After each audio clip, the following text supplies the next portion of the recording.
Continuing on, 2.3b, top of page 137, we're going to do example 5. I would suggest you review the Pythagorean theorem, top of page 137, so you remember what that means. So let's look at example 5. We've got a triangle here. And let's look and see what we know about the triangle. The lengths of the three sides of a right triangle are given by three consecutive integers. Three consecutive integers means 3, 4, 5, 8, 9, 10. Three numbers that follow each other. And we're talking about integers. And remember, the lengths will always be a positive number. So you know you're not going to be dealing with negative numbers. So if we have three consecutive integers, let's look at the shortest side, and we'll name it x. Doesn't matter what you name it. And you could name any of the sides x, but it's almost always the best to name the shortest side of a triangle or rectangle or whatever, if you can, by just a variable. And then we'll compare the other two sides to the shortest side. So if we're talking about consecutive integers, if x is, let's just say x is 3. If that's the case, what is the next side equal to? The next side equals to 4, and the next one is 5. One of the things that's really important to remember, the hypotenuse is always, always, always the longest side. So 3, 4, 5, that's consecutive. So if one side is x, then this side, since we don't know what the next number is, it's going to be the length of this plus, well, how do we get from 3 to 4? The length of this plus 1. So we'll say that that's x plus 1. The length of this side, well, if we go to 3 to 5, it's x, or 3 plus 2. So this length is going to be x plus 2.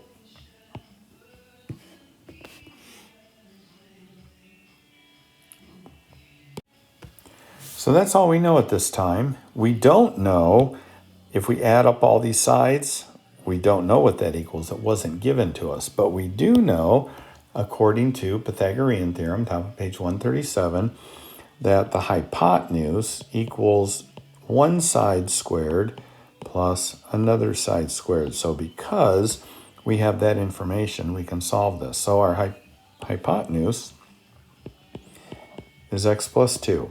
And it says, according to this, we're going to square it. And that equals another side squared plus another side squared. So let's go ahead and solve this. And we've already done these before, so it shouldn't take too much to write this out as a trinomial.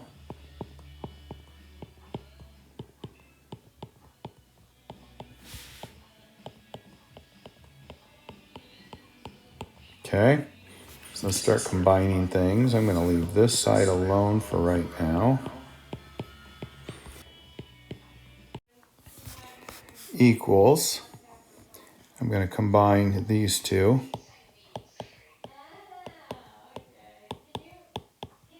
Okay, subtract x squared from both sides.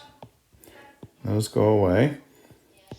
So I have 4x plus 4 equals x squared plus 2x plus 1.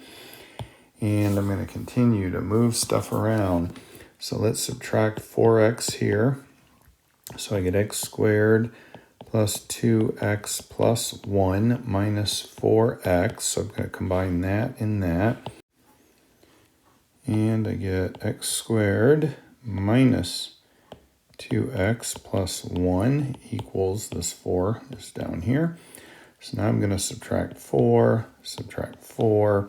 and I get 0 equals x squared minus 2x minus 3. That brings me to a trinomial. And I do my factoring like we learned earlier, and I've got an x there, and an x there, and a 3, and a 1. Okay. Once I'm there, I know I'm going to get two answers. X is going to be equal to 3, or x is going to be equal to -1. The problem is, with the -1 here, I can't use it because I can't have the length of anything a negative. So my x is going to have to be the 3. It cannot be the negative 1. 3 plus 2 is 5. 3 plus 1 is 4. So those are the 3 lengths to my triangle. Anyone who's taken much math is aware of the dreaded boat problem. As in example 6, we have 2 boats leaving from an island port at the same time. One of the boats is going due north at 12 miles per hour. One of the boats is going due west at 16 miles per hour. Sometime in their travels, they're going to be a certain distance from each other, and that distance the story problem gives you is 60 miles.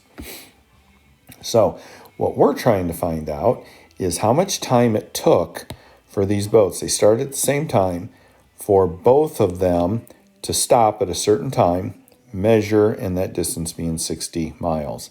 Question is, what is that time they traveled to get 60 miles away from each other?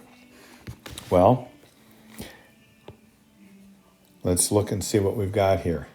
We have 16 mile an hour. That means it went 16 miles every hour. So what we're doing here is, let's say that boat traveled for 2 hours. How far did it go? It went 32 miles. But if we don't know how much time, we're going to put 16 times the time it took going west before it got to this point where it stopped.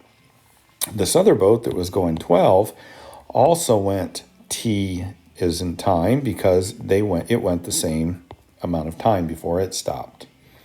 So we've got 16t, which is the distance that the boat traveled, 12t, which is the distance that the other boat traveled. Now the problem is we aren't looking for the distance. We're looking for the time.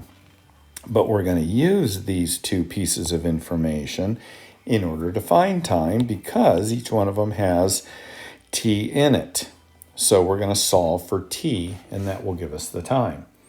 All right, so what we're going to do, we're going to look at Pythagorean again because this is a 90-degree angle because one went north, one went west. So we can use the Pythagorean theorem, a squared plus b squared equals c squared. So A then is going to be the distance one boat traveled squared. Put it in parentheses because the t isn't just squared. The 16 and the t is squared. And then we're going to put 12t squared. And that equals the hypotenuse, 60 squared. We don't have to put a t on the 60 because this has already been multiplied by the time. So we just leave it as 60 squared. So 16 squared is 256. If you knew your squared tables up to 20, you would know that. I always made my Algebra 1 students memorize all of the squares up to 20. Oops, not 1,000, 100. Okay, now we add these 2 guys together and we get 400. T squared equals 3,600. Divide by 400. Divide by 400. And we end up with 9. So t squared equals 9. Or take the square root of both sides and get 3. Or if you don't like that, you can do t squared minus 9 equals 0, and that's the distance or the difference between 2 squares. So we have t plus 3, t minus 3, and t equals negative 3 there, or t equals 3 there. We don't use negatives in distances or times, so we know that it's 3. So that's the time, is 3 hours. So each boat's going to be traveling at their speed, and then 3 hours they'll be 60 miles away from each other. Okay, so I am going to skip example 7. I'm not going to have any problems like that. So we'll go ahead and just stop at that point.